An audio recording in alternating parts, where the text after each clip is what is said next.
So ayun po, great morning po sa ating lahat. So nandito po tayo sa Red Bee, Lucena City.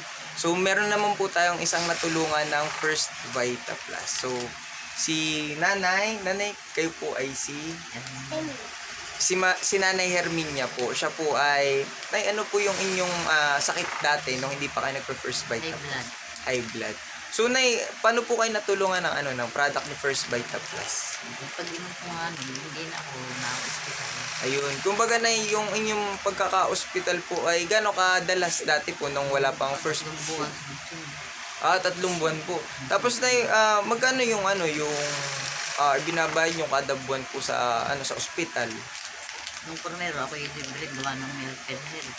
At yung dalawa, nagamit ko na, magkaka-excess ako ng 15,000 kayo. 15,000 po. Medyo malaki din po Buwan lang kami na ang nasa system.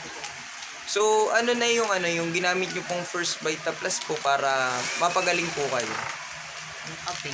Ayun. Kumbaga, yun po yung kumbaga na mas nakamura na ngayon kayo. Oo, hindi na ako na-hospital. So ayun po, yun ang good news kay First Vita Plus. May isa na naman po tayo natulungan. Thank you First Vita Plus.